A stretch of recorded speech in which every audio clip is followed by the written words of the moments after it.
I wanted to give the 3.141 patch its own video, but try to do it as quickly as possible based on feedback I'm hearing from folks. I'm not going to cover known issues that are already here. I will, well, I can't help myself but mention the Demon Fang Combat Knife asset is still MIA, which is great. I love it's the hide and seek world champion, verse champion. But aside from that, we're not seeing too much new and known issues for 3.141. That's right, I said 3.141 live. This is a big step forward. It's a combination of many hot fixes and PTU patches and speculative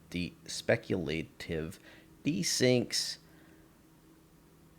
fixes, attempts to find issues with rubber banding that have all been consolidated into what you see here.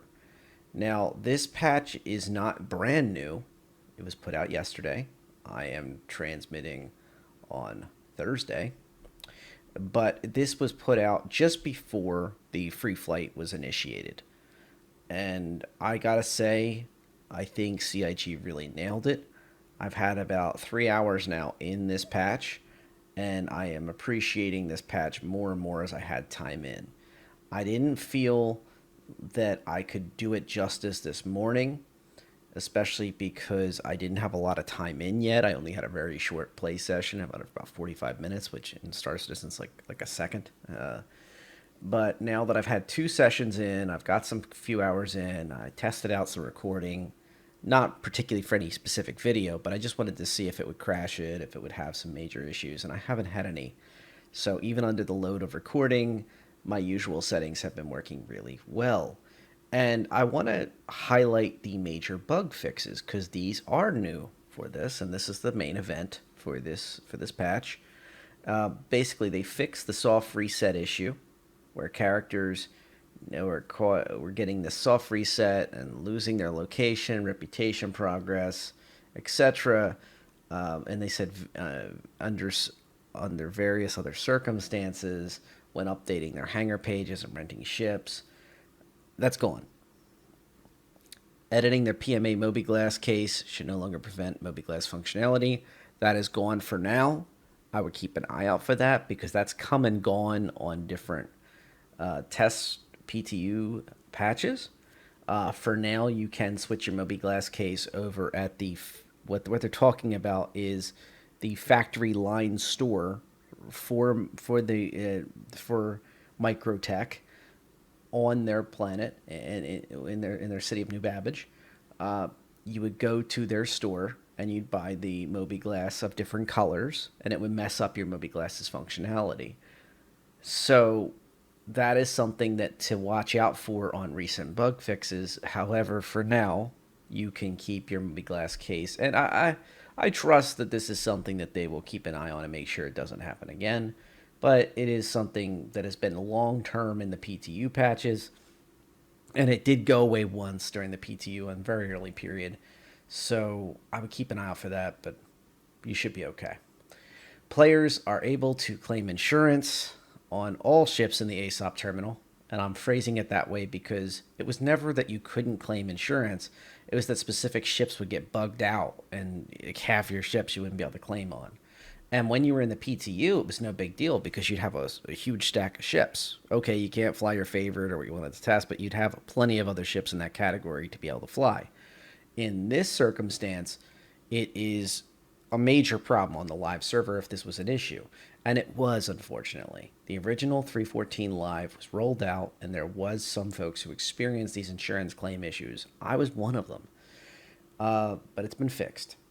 They fixed the issues that cause players to get infinite loading when logging back in after bed loadouts.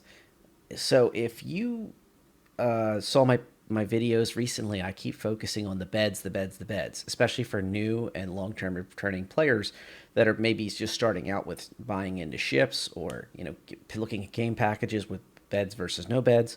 And I've been focusing on them a lot because they're back, and that's important. The bed logout allows you to have your game session, get out into the verse, have your fun in the Stanton system, and then literally just hop in your bed and log out, and your ship will safely disappear. And when you come back, you know where you'll be? You'll be in space exactly where you stopped. And you'll be safely logged back in. You hop in your pilot seat, you get going. You have a good time. That's an important aspect of this game, especially to people that might be playing for only an hour or two at a time. I just made a joke at the beginning of this that 45 minutes is like a millisecond in this game because it can take you 15 minutes just to get off the planet, or longer if you're in a bigger ship. So having the bed logouts is a major step forward, especially for organizations that like to operate on a specific moon and kind of simulate the aspects of having a cave mining long-term operation or a outpost style mentality of operating out of a couple ships that all kind of live in the same area. I'm not going to out the people or what specific planet, what specific moons are popular for that, just to give them some OPSEC.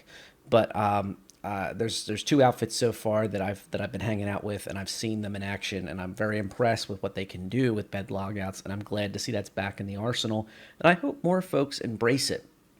Because once again, if you're not in to play a long term experience and you don't need the extra capacities of a large station or especially a planetary location, planetary landing zone, uh, like your Lorville, your Orison, etc., you might be better off just logging out where the money's at until you need to go back and do refining, until you need to go back and do your hauling to get the goods back into service from all your work. I would recommend still doing that once in a while. Don't make it a habit, especially because PvP can be very quick and very brutal, and it may not work out in your favor. So if you're distracted, busy making your money, etc., you might want to meter your risk by at least having somebody haul back the goods to safety. With tractor beam technology now, and with the way things are done, on that front for cargo hauling and for mission turn-ins and such, you can do group runs a lot more. Especially we're getting more and more ships that can haul a lot of stuff. For mining, it's still stuck, unfortunately, where you have to fly the whole dang ship back to the refinery. Hopefully that will change very soon, where you have those droppable containers on the sides that can actually drop and then be hauled away on the callers. So you can keep mining and doing what you want to do. And once again, bed lockouts will be that much more important. So it'll be interesting. The "You Are Here" marker on the star map is showing again, which is great. Uh, if a player crashes within the armistice zone, they know they should now correctly persistent spawn back inside their ship without having to claim their ship. That's a great step forward, especially with folks that don't have a lot of ships. Having a long wait when you just had a crash to happen to be in an armistice zone would really be unfortunate. And I'm talking about a player. When they're talking about player crashing, I'm assuming it's the client of of their game, not that they crashed into the wall or crashed into a pad or something. Weapon capacitor at 90% should no longer disable 600i weapons. Very good. That's been something that's been fixed in the PTU for some time. It's kind of surprising that it took so long for it to get to live. So be it, though. Glad to see the 600i get worked on, especially because the weapons and the shields are some of the best, most important things of that ship. It's offense and defense. Weapons with splash damage should no longer cause aggravated criminal assault far faster than conventional weapons. Another long-term PTU fix. Delivery boxes from legitimate delivery missions should no longer be considered stolen goods by security patrols. Something fixed a couple PTU patches ago. Might be X or something like that. This is something that's very important, especially for newer players. If you're doing a box delivery run and the locals scan you and you're only making 8k UEC off of it, it would really be unfortunate to be called stolen goods and have to surrender or jump in prison or have to run to avoid Kelch or prison and be considered crime statted now, all over just trying to make some money. So that's, once again, that's a huge improvement for new players to keep them going. And speaking of prison, fixed an issue where players could be stuck and invisible after leaving prison. Once again, something that would be unfortunate for a lot of, especially newer players that went through the whole process and now they basically crashed their game. Basically, they have to restart the whole thing if you're stuck and invisible after leaving prison. Fixed an issue that allowed players to create multiple amounts of refining jobs from the same materials. I've heard through the grapevine that this duping process was fixed, and not only was it fixed when 314.1 rolled out, people that had either legitimate refinery jobs or multiple refinery jobs, etc., whether they're duping or not, had those refinery jobs canceled.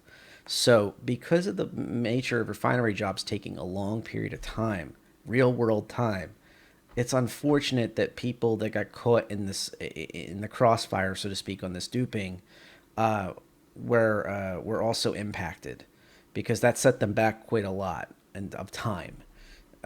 Refinery jobs, for those that don't know, you can have multiple running without it being a duping effort. Some folks will run, say, half a prospector load and then come back and run the refinery job and then go back out. Because the idea is that you don't want to risk a 30K with a full load of expensive ore or get blown up by a player or a PV or NPC, etc. Most of the time, it's the 30Ks that you're afraid of when you're mining. If you stay away from the most popular areas. And if you missed my last video, stay away from Orison during this if you're in a mining vessel. Do not be anywhere near Orison or any of the surrounding areas. For obvious reasons, there's going to be a lot of players around. Hit up somewhere like Loreville. The moons around Loreville would be a nice spot. Very mineral rich. And it's the last place people are going to be hanging out unless they're into mining or hunting miners, to be fair. But hopefully you'll have less of a risk from players at the very least. And also possibly less 30Ks, because plain and simple, there'll be less players around on your side of the map. Just a thought. Technical, they fixed 3 client crashes, fixed 9 server crashes, further fixes to entity stalls that could cause desync. I appreciate the detail there. These are all PTU mentions. These are kind of combination of PTU patches are discussed in to make this, or discussed here to make the 3.14.1 live patch possible. Also, they fixed 5 backend service crashes and also fixed multiple backend service memory leaks and timeouts. Once again, these are things that were long-term in the patch notes of 3.14 PTUs that went all the way A through Z and then went AA, AB, because they went to multiple letters, which is not the first time it's happened, but it's rare. It's a very interesting environment where we had, in some cases, patches released in less than 24 hours, one after another. It was tireless work by the devs, and I want to make one mention here, at least in note, that we appreciate at least I appreciate the work they do, and I think the community at large does as well. And, sometimes we can be a little pushy, but at the same time, it's good to see that they rose to the challenge and they got this out the door. I'm very, very happy that they got the 3.14.1 live patch out with all the fixes. This is what the focus is. It's fixes. I mean, yeah, they increased the power plant of the tracker like they did on the PTU a while ago, but mainly it's fixes. Plain and simple, to make this patch far more stable. Bringing in new players or trying to bring your friends in again and convince them to give Star Citizen a chance and check out the new content with the Xenothreat Incursion, with the Ninetails lockdown, we need a rock-solid, stable server in order for this to be possible. And I'm grateful that they have that capacity now, as far as we can get it. So let's keep them going. I hope to see more hot fixes very soon. And I would not be surprised if we see very active events, especially this coming weekend would probably be the first one of the major, event after event. Every night having an event, keeping going. Just a reminder, the Xenothreat Incursion is the one where you're defending the Javelin, getting resources from another location and then bringing it back. Both sides can PvP, and it's PvE content for both the NPCs that are defending and attacking, and then also the players, of course. So it's kind of a combination of locations. That's 2 locations, and then there's a spawnable station right nearby. So if you die, or if you need reloads, or if you need to get more fuel, you can go right there. It's only 30K away from the Javelin. And then the other event, the Ninetails Lockdown, is more invasive for the defensive players, because there's, I think it's 250 kilometer wide quantum jamming happening around the station when it activates. And then you have to exit that area and scan around. and it's more long distance, long range, where you see these red blips that could be players or NPCs that are threats, and you don't even know what kind of ship it is until you get closer. So bear that in mind, that the Ninetales lockdown may be a little more intensive on new players if you're trying to bring new people in, whereas the Xenothreat Incursion is more standardized. You literally, and also more hauler friendly, I would argue, because it's either safe or it isn't to bring them into the field full of resources, like the three different kind of resources that you need to gather to rebuild the javelin, and they literally just quantum back to the javelin. And if there's a threat, you may be able to quantum back before they even hit you. You may be able to. Whereas with the Ninetales lockdown, you're out there with the scanning NPC scanning vessels who are doing their job, and if you're the defenders, you can't just quantum away. You have to commit, or you have to try to outrun the enemy.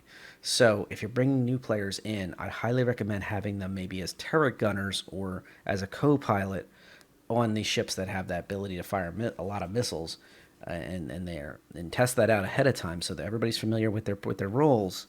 If you're going to do the Ninetales lockdown, also beware that if you get stuck in that station, like if you land at that station, you'll be able to respawn and bring up new ships. But that also means that if there's a lot of players that are part of the bad guys, so to speak, and there's not enough good guys, you're going to be stuck in that station unless you switch servers. So bear that in mind as well. Just some thoughts. It is on a timer. It doesn't last forever, but it is something to bear in mind. There are two completely different beasts, and I'll probably do a video with a guide working through each one of them more in depth. But I just wanted to add that little bit of information at the end of this. So if you're briefing your group, your org, your friends into, when you're sitting in party, you know what to have them aware of, both on the glitches side, of what to expect, and also, hey, I heard there's this problem with this or that. Well, you can point them towards this patch. I'm going to have this patch link below. And yeah, that's about all I got for you today. If you have new players with you, don't hesitate to send them towards my videos. I have a stack of new videos I've been making up for the free fly event and giving them all their options and what would be good CCUs for really cheap, and coaching through what you can buy in game instead of having to buy everything in the store. So it's kind of just, game packages and the basic CCUs at most. So point in that direction. If you think that'll help, feel free to check them out ahead of time to make sure they're what you're looking for. And don't forget to give them your referral code before you send them my videos, so you get that dragonfly by the end of the month. All right, everybody, fly safe.